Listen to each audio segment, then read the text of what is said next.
많은 사람들은 이렇게 말합니다. 민심은 천심이다. 그리고 민주주의라는 말을 우리는 많이 듣게 됩니다. 백성의 마음이 곧 하늘의 마음이다라는 뜻이 됩니다. 그리고 이 나라의 진짜 주인은 백성이다라는 뜻이 바로 민주주의입니다. 이렇게 권력을 쥐려고 하는 자는 먼저 일반 백성들의 마음을 가져야 하는 것입니다.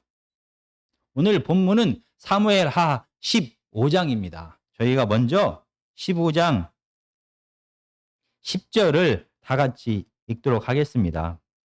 구약성경 487페이지입니다. 구약성경 487페이지 사무엘하 15장 10절입니다. 같이 읽겠습니다. 시작. 이에 압살롬이 정탐을 이스라엘 모든 지파 가운데 두루 보내 이르기를 너희는 나팔 소리를 듣거든 곧 말하기를 압살롬이 예브론에서 왕이 되었다 하라 하니라. 사무엘하 15장 10절은 분명히 말합니다. 압살롬이 헤브론에서 왕이 되었다라고 말합니다. 압살롬이 다윗을 반역하고 왕이 되었다라는 것을 뜻합니다. 어떻게 갑자기 이렇게 압살롬은 반역을 하게 되었을까요? 불과 6년 전에 압살롬은 어머니의 나라인 그술에서 돌아오게 되었습니다. 그리고 돌아와서도 예루살렘에 돌아와서도 2년 동안은 자기 집에 갇혀서 다윗 왕을 만날 수도 없었습니다. 불과 4년 전에 다윗 왕의 용서를 받고 자유의 몸이 되었습니다. 이 4년 동안에 도대체 압살롬은 무슨 일을 했길래 그는 반역을 하면서 헤브론에서 왕이다라는 것을 선포한 것일까요? 이 4년 동안 압살롬은 무엇을 준비했을까요? 15장 1절입니다. 그 후에 압살롬이 자기를 위하여 병거와 말들을 준비하고 호위병 50명을 그 앞에 세우니라. 압살롬은 4년 동안 자기의 군사력을 강화시키는데 최선을 다했습니다. 병거와 말들과 자기 군사들을 모으기 시작합니다. 왜냐하면 왕이 되기 위하여는 가장 기본적으로 강한 군사력이 필요한 것입니다. 그리고 자기의 왕권을 유지하기 위해서도 강한 군사력이 당연히 필요합니다. 그래서 압살롬은 4년 동안 이 군사력을 키우는데 최선을 다했습니다. 압살롬이 군사력을 키우는 것과 동시에 힘썼던 분야는 바로 재판입니다. 15장 2절부터 4절까지를 제가 읽겠습니다. 압살롬이 일찍이 일어나 성문 길 곁에 서서 어떤 사람이든지 송사가 있어 왕에게 재판을 청하러 올 때 그 사람을 불러 이르되 너는 어느 성읍 사람이냐 하니 그 사람의 대답이 종은 이스라엘 아무 지파에 속하였나이다 하면 압살롬이 그에게 이르기를 보라 내 일이 옳고 바르다마는 내 송사를 들을 사람을 왕께서 세우지 아니하셨다 하고 또 압살롬이 이르기를 내가 이 땅에서 재판관이 되고 누구든지 송사나 재판할 일이 있어 내게로 오는 자에게 내가 정의 베풀기를 원하노라 하고 이스라엘 왕의 가장 중요한 역할 중에 하나가 재판을 하는 것입니다. 이스라엘은 대대로 그 지방, 그 마을의 성문에서 장로들이 그 마을의 법적인 문제를 해결했습니다. 그리고 왕은 그의 왕궁 문 앞에 그의 지시를 받은 재판관을 세우게 됩니다. 그래서 각 마을에서 각 장로들이 해결하지 못한 중요한 사건들을 왕이 또는 왕이 세운 재판관이 이 법적인 문제를 해결했던 것입니다. 압살롬은 아침 일찍 성문 왕궁 앞에서 기다립니다. 왕을 만나기 위하여 왕이 세운 재판관을 만나서 자기의 법적인 문제를 해결하러 오는 사람들을 압살롬이 대신 미리 만났습니다.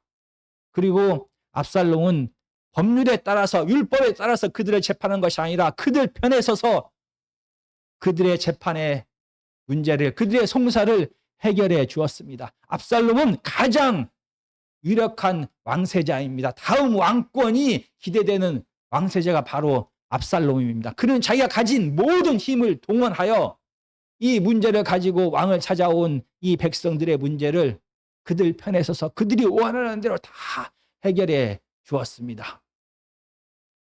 그리고 나서 압살롬은 한 가지 더 일을 했습니다. 다윗 왕에 대하여 거짓 소문을 퍼뜨리기 시작합니다. 다윗 왕은 당신들의 이 일에, 재판하는 일에 전혀 관심이 없습니다. 그리고 설령 그래서 왕은 재판관을 세우고 있지 않습니다. 그리고 왕이 세운 재판관은 정의롭게 재판하는 것이 아니라 불의를 행하고 있습니다.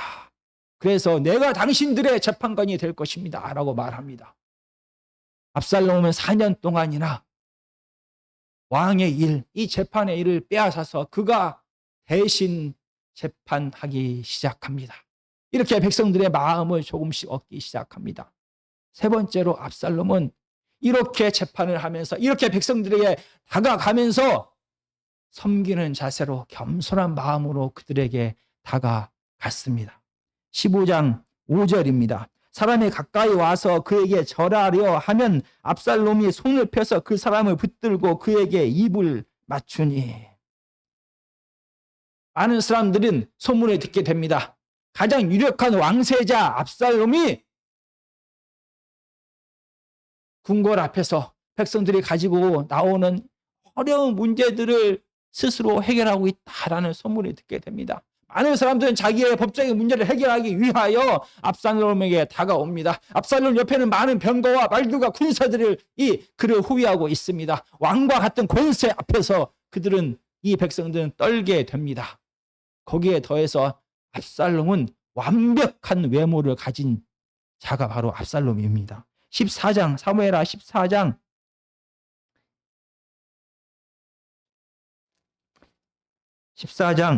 25절입니다. 바로 옆에 있습니다. 온 이스라엘 가운데서 압살롬 같이 아름다움으로 크게 칭찬받는 자가 없었으니 그는 발바닥부터 정수리까지 흠이 없음이라. 이렇게 외모에 대하여 완벽하다라는 칭찬을 받는 자가 이 사무엘에 또 한 명이 존재합니다. 사무엘상 10장입니다. 10장 23절과 24절을 제가 읽겠습니다. 그들이 달려가서 거기서 그를 데려오매 그가 백성 중에 선이 다른 사람보다 어깨 위만큼 컸더라. 사무엘이 모든 백성에게 이르되 너희는 여호와께서 택하신 자를 보느냐. 모든 백성 중에 짝할 리가 없느니라 하니 모든 백성이 왕의 만세를 외쳐 부르니라. 모든 백성 가운데 가장 뛰어난 외모를 가진 자가 바로 사울이었습니다. 이렇게 압살롬은 사울처럼 완벽한 외모를 가지고 있었습니다. 이렇게 완벽한 강력한 능력을 가지고 있고 좋은 성품을 가지고 있고 거기에 친절하기까지 하고 거기에 모든 사람이 부러워하는 완벽한 외모까지 가진 압살롬입니다. 그런 압살롬이 교만한 것이 아니라 백성들 앞에 나와서 그들이 절하려 할 때 오히려 그들에게 입맞추기 시작합니다. 모든 것이 완벽합니다. 능력과 외모, 거기에 친절하고 겸손하기까지 합니다. 누가, 어떤 백성이 이런 압살롬을 좋아하지 않을 수가 있는 것입니까? 이렇게 압살롬은 4년 동안 치밀한 계획을 세우며 인내하면서 다윗의 왕권을 빼앗기 위하여 계획했습니다. 그는 강력한 군사력을 모으기 시작합니다. 그는 백성들의 실질적인 법적인 문제를 해결하기 시작합니다. 그리고 백성들에게 친절과 낮은 자세로 나아가게 되었습니다. 그는 이스라엘 백성들의 마음을 얻게 됩니다. 민심은 천심이다 라고 말합니다. 이미 이스라엘 백성들의 마음을 다 얻었습니다. 그가 얻을 것은 이제 진짜 왕권밖에 없는 것입니다. 압살롬은 어떻게 합니까? 15장 7절부터 10절까지입니다.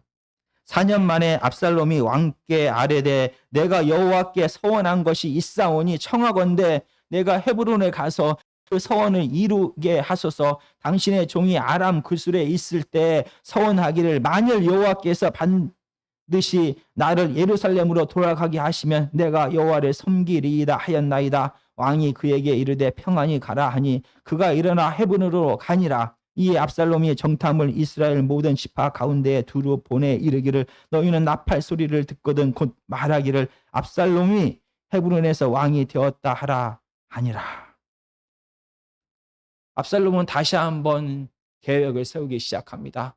다윗 왕이 도저히 거절할 수 없는 제안을 하기 시작합니다.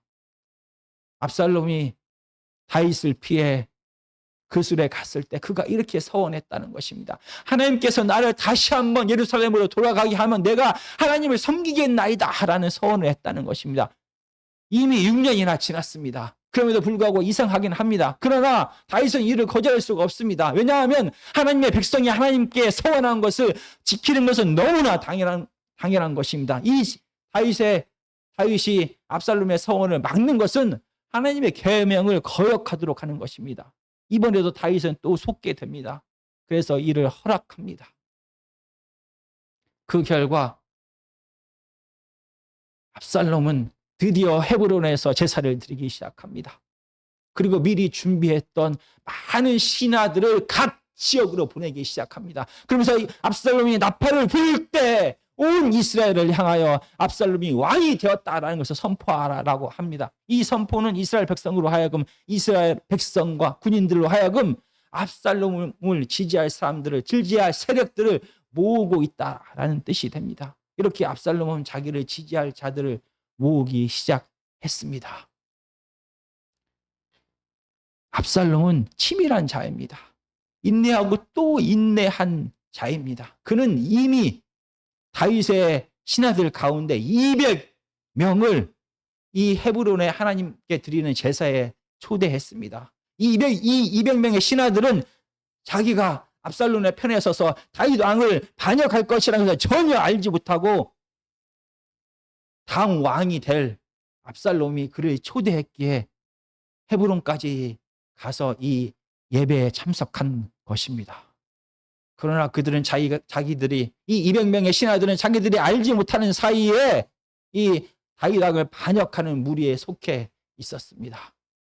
그러나 이 200명의 신하들은 압살롬에게 저항할 수가 없습니다.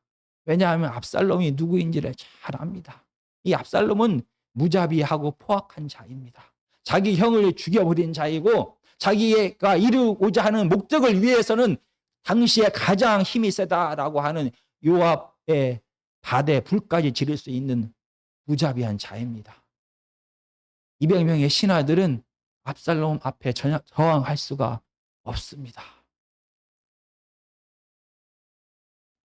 거기에 더해서 압살롬은 가장 중요한 사람을 자기 편으로 끌어들이게 됩니다.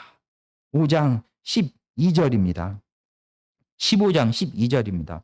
제사 드릴 때 압살롬이 사람을 보내 다윗의 모사 길로 사람 아히도벨을 그의 성읍길로 청하여 온지라. 반역하는 일이 커감에 압살롬에게로 돌아오는 백성이 많아지니라. 압살롬은 지난 4년 동안 자기가 왕이 되기 위하여 모든 것을 다 준비했습니다. 거기에 더해서 아히도벨을 그의 편으로 끌어들입니다. 그에게 가서 분명히 설득했을 것입니다. 이미 다윗의 200명의 신하까지 자기 편에 들어왔다. 모든 것은 다 이미 끝났다라고 아히도벨을 설득했을 것입니다. 아히도벨은 누구입니까? 그는 지혜로운 자이고 다윗의 책사이고 다윗의 멘토입니다. 그가 얼마나 지혜로운 사람인지 사무엘하 16장 편 23절은 이렇게 기록하고 있습니다. 그때 아히도벨이 베푸는 계략은 사람이 하나님께 물에서 받는 말씀과 같은 것이라. 아히도벨의 모든 계략은 다윗에게나 압살롬에게나 그와 같이 여겨졌더라. 이 아히도벨은 지혜로운 사람입니다. 그의 지혜는 마치 사람이 하나님 앞에 나가서 물었을 때 하나님께 듣는 대답과 같이 지혜로웠다라고 말합니다. 이렇게 킹메이커 아히도벨은 압살롬이 준비한 모든 것을 완성하여 압살롬을 왕으로 세우게 될 것입니다. 이렇게 온 이스라엘의 다윗의 200명의 신하들뿐만이 아니라 다윗 편에서 다윗의 지혜가 되었던, 다윗의 머리가 되었던 아히도벨까지 압살롬의 편에 섰다라는 소문이 온 이스라엘에 퍼지기 시작합니다. 점점 더 많은 군사들이, 점점 더 많은 백성들이 아히도벨 편에 서게 됩니다. 그리고 마침내 다윗의 신하는 다윗에게 이렇게 보고를 드리게 됩니다. 15장 13절입니다. 전령이 다윗에게 와서 말하되 이스라엘의 인심이 다 압살롬에게로 돌아갔나이다 한지라. 이스라엘 백성들의 마음이 다 압살롬에게 갔나이다. 이스라엘 군사들의 마음이 다 압살롬에게 갔나이다 라는 보고를 듣게 됩니다. 이 다윗은 어떻게 하게 됩니까? 15장 14절입니다. 다윗이 예루살렘에 함께 있는 그의 모든 신하들에게 이르되 일어나 도망하자. 그렇지 아니하면 우리 중 한 사람도 압살롬에게서 피하지 못하리라. 빨리 가자. 두렵건대 그가 우리를 급히 따라와 우리를 해하고 칼날로 성읍을 칠까 하노라. 다윗은 압살롬이 얼마나 치밀하게 준비했는지를 그제서야 깨닫게 됩니다. 다윗은 모든 것을 순식간에 다 잃어버렸습니다. 그리고 다윗은 압살롬이 얼마나 무자비하고 포악한지를 알고 있습니다. 그가 모든 사람을 반드시 죽일 거다라는 것을 알게 됩니다. 그는 두려워 떨게 됩니다. 그래서 예루살렘을 버리고 남아있는 신하들과 가족들과 함께 도망가기로 결정을 하게 됩니다. 이미 상황은 다 끝나버린 것 같습니다. 물론 이런 다윗을 불쌍하게 생각하여 다윗 편에 선 자들이 있습니다. 200명의 신하로 초대받지 못한 나머지 신하들과 블레셋에서 망명한 용병 600여 명과 제사장들과 레위 사람들, 그리고 소수의 유다 지파들이 다윗 편에 서 있습니다. 그러나 대규모의 군사들과 대부분의 이스라엘 백성들의 마음을 얻은 압살롬에 비하면 너무나 초라한 사람들이 다윗 편에 서 있습니다. 물론 압살롬 편에 선 자들의 마음과 다윗 편에 선 사람들의 마음의 깊이는 분명히 다를 것입니다. 압살롬 편에 선 자들은 누구입니까? 압살롬의 편에 선 자들은 눈에 보이는 압살롬의 외모에 압도되어 자기의 이익을 따라서 압살롬의 편에 선 자들입니다. 압살롬의 편에 선 자들은 압살롬의 거짓에 속아서 자기의 이익을 위하여 다윗을 반역한 자들입니다. 압살롬의 편에 선 자들은 여전히 헤브론에서 다윗이 예루살렘으로 수도를 옮긴 것이 여전히 불만인 헤브론 사람들이 압살롬의 편에 서 있습니다. 사울왕 시대를 그리워하면서 다윗의 왕이 됨을 불편하고 여전히 불만인 베냐민 지파들과 북이스라엘 지파들이 압살롬 편에 서 있습니다. 다윗이 성폭행한 밧세바, 바로 밧세바의 외할아버지 아히도벨이 다윗에 대한 복수를 꿈꾸면서 압살롬 편에 서 있습니다. 이렇게 압살롬이 야망을 가지고 다윗을 반역한 것처럼 그들의 이익을 위하여, 그들의 필요에 따라서, 그들의 감정에 따라서 자기의 욕망을 채우기 위하여 너무나 많은 사람들이 압살롬과 하나가 되었습니다. 다윗의 편 사람들의 마음은 그럼 다른 것입니까? 사무엘하 15장 21절입니다. 이때가 왕께 대답하여 이르되 여호와의 살아계심과 내 주 왕의 살아계심으로 맹세하옵나니 진실로 내 주 왕께서 어느 곳에 계시든지 사나 죽으나 종도 그곳에 있겠나이다 하니, 이때는 블레셋에서 망명한 용병의 대장입니다. 600명의 용병을 거느린 대장이 이때입니다. 그는 마치 우리가 예전에 봤던 룻이 그의 어머니 나오미에게 충성을 맹세하듯이 내가 하나님과 다윗 왕 앞에서 하나님의 이름으로 맹세합니다. 내가 내 목숨을 걸고 다윗 왕과 함께 하겠습니다. 라고 말합니다. 아마 이때는 다윗이 예전에 사울 왕을 피하여 블레셋 시글락에서 용병 생활을 할 때 그와 고난을 함께 했던 자일 것입니다. 이렇게 광야 생활을 함께 했던 이때가 죽음을 무릅쓰고 다윗 편에 서 있습니다. 15장 23절과 30절입니다. 온 땅 사람이 큰 소리로 울며 모든 백성이 앞서 건너가며 왕도 기드론 시내를 건너가니 건너간 모든 백성이 광야 길로 향하니라. 30절입니다. 다윗이 감람산 길로 올라갈 때 그의 머리를 그가 가리고 맨발로 울며 가고 그와 함께 가는 모든 백성도 각각 자기의 머리를 가리고 울며 올라가니라. 다윗 편에 선 자들이 있습니다. 바로 다윗이 사울 왕을 피하여 이 고난의 죽음의 광야 생활을 함께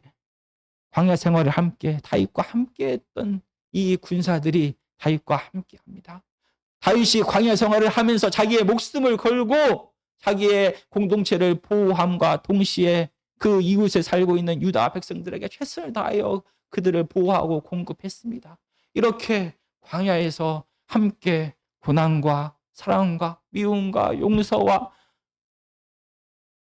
죽음을 나누었던 이 광야 생활을 함께 했던 소수의 사람들이 다윗과 함께 목숨을 걸고 이 고난의 길에 참여합니다. 다윗과 함께 울면서 이 다윗을 따라가는 것입니다. 이렇게 소수의 죽음과 고난과 아픔과 질병과 눈물의 광야를 함께 경험한 자들이 여전히 다윗 편에 서서 눈물로 그를 따라가고 있습니다. 거기에 더해서 누군가가 다윗 편에 한 명 더 서 있습니다. 15장 24절부터 26절까지입니다.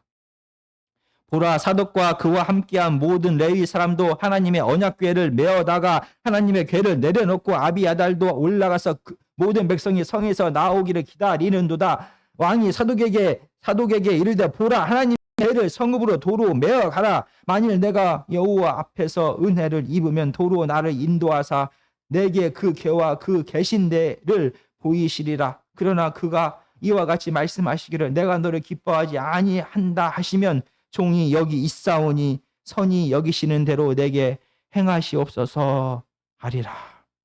이 언약궤는 하나님의 임재를 상징합니다. 만약 언약궤가 다윗과 함께 하면 이스라엘의 모든 백성들은 눈으로 보게 됩니다. 여전히 하나님께서 다윗과 함께 하시다라는 것을 알게 됩니다. 하나님의 세우신, 하나님의 인정하는 유일한 왕이 바로 다윗이다라는 것을 모든 백성이 보게 됩니다.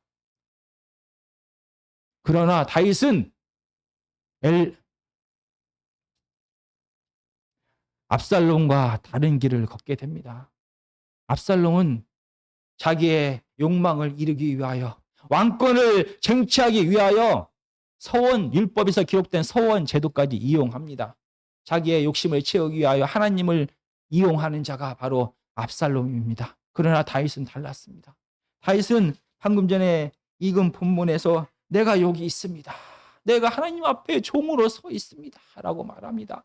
그는 하나님의 주권을, 하나님의 왕대심을 인정합니다. 이 고난과 죽음 앞에서도 언약궤를 가지는 것이, 언약궤를 취하는 것이 그에게 도움이 될지라도 그는 하나님을 이용하는 것을 거부합니다. 하나님은 여전히 이 고난 가운데서도 나의 왕이 되십니다. 나는 하나님의 종입니다. 하나님의 은혜를 구합니다. 하나님의 주권을 인정합니다. 라고 다윗은 고백하게 됩니다. 이렇게 다윗은 고난과 죽음 가운데서도 하나님 편에 서게 됩니다.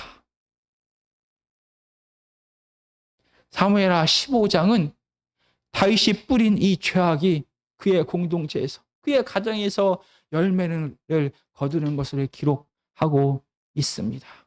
다윗은 아무런 조건 없이 그의 아들 압살롬을 용서했습니다. 용서받은 압살롬은 다윗의 뜻대로 순종하며 살았던 것이 아니라 오히려 반역을 했습니다. 그는 자기와 같이 욕망을 꿈꾸는 자들, 자기와 같이 이익과 필요와 자기의 감정이 가장 중요한 자들을 하나로 모았습니다. 그리고 거기에 더해서 그는 꼿꼿하게 고개를 들며 하나님까지 이용했습니다. 반면에 이스라엘 왕 다윗은 하나님 앞에 용서를 받았습니다. 분명히. 그러나 그럼에도 불구하고 그는 이 고난 앞에서 자기가 뿌린 그 열매를 보면서 하나님 앞에 눈물로 엎드립니다. 자기가 죄인임을 여전히 고백합니다. 하나님께서 왕이심을 하나님께서 하나님의 은혜만을 간절히 구하게 됩니다. 그리고 광야를 함께 겪었던 이 소수의 사람들이 이 고난의 길을 걷는 다윗과 함께 서 있습니다. 만약 우리가 사무엘하 15장에 서 있다라고 하면, 우리가 당시에 이스라엘 백성이다라고 하면 우리는 어느 편에 서야 하는 것입니까? 지금도 마찬가지입니다. 세상은 눈에 보이는 것들을 의지합니다. 눈에 보이는 권력과 재물과 자기의 필요와 자기의 이기심과 많은 사람들의 지지와 인정 위에 서서 살아갑니다. 그래서 압살롬처럼 자기의 이익을 위하여, 자기의 필요를 위하여, 자기의 감정을 채우기 위하여 세상의 길을 따라갑니다. 하나님의 백성은 어디에 서야 하는 것입니까? 이 고난과 죽음의 세상을 살아가면서 이 고난 앞에서 하나님의 백성은 어디에 서야 하는 것입니까? 다윗을 쫓았던 이스라엘의 소수의 백성들, 함께 죽음과 고난의 광야를 겪었던 그 사람들처럼 이웃의 고난 앞에서 그들을 이용하고 무시하는 것이 아니라 이웃의 고난에 동참하는 길을 걸어야 하는 것입니까? 다윗처럼 고난과 죽음 앞에서도 하나님을 이용하는 것이 아니라 하나님의 왕되심을 여전히 인정하면서 고난과 죽음 앞에서도 여전히 하나님 편에 서야 하는 것입니까? 우리는 짧은 생을 살아갑니다. 이 죽음과 두려움과 고난과 가난과 질병이 가득한 광야의 길을 걸어갑니다. 이 광야의 길에서 우리는 어디에 뿌리를 내리며 서야 하는 것입니까? 눈에 보이는 재물과 사람과 이기심과 욕망과 쾌락 위에 서야 하는 것입니까? 아니면 죽음과 고난 가운데서도 여전히 믿음과 사랑과 용서 위에 서서 살아가야 하는 것입니까? 이 죽음의 고난의 아픔의 질병의 외로움의 광야에서 우리는 다시 한번 선택해야 하는 것입니다. 하나님의 지혜가, 하나님의 영이 우리에게 함께 하셔서 세상 사람들이 가는 사람의 길, 욕망의 길, 권력의 길, 명예의 길이 아닌 하나님께서 원하시는 이 광야의 길을 함께 걷는, 울면서라도 함께 걷는 지혜로운 하나님의 자녀들이 다 되시기를 예수 그리스도의 이름으로 간절히 기도드립니다.